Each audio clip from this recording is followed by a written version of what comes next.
Terima kasih Anda masih bersama kami dalam Aceh hari ini. Saudara, setelah sempat terkendala pembebasan lahan, progres pembangunan atau konstruksi dua seksi tol Sigli Banda Aceh akhirnya memasuki tahap akhir atau finishing. Kedua seksi tersebut masing-masing seksi 5 dan seksi 6 yang kini siap dioperasikan khususnya untuk menghadapi momen mudik Idul Fitri tahun ini.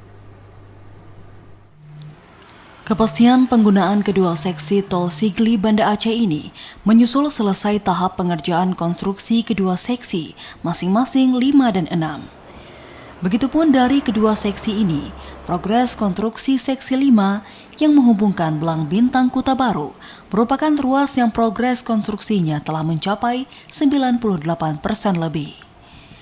Adapun untuk seksi 6, progres konstruksinya kini mencapai 90% lebih.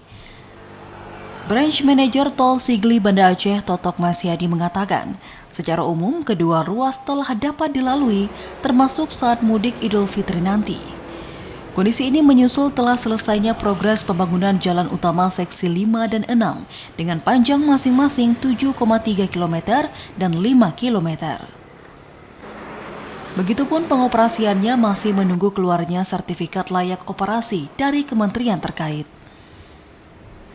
Hingga kini PT Utama Karya juga terus melakukan penyempurnaan beberapa titik di kedua ruas tersebut, termasuk menyelesaikan pintu gerbang di ruas Kuta Baru.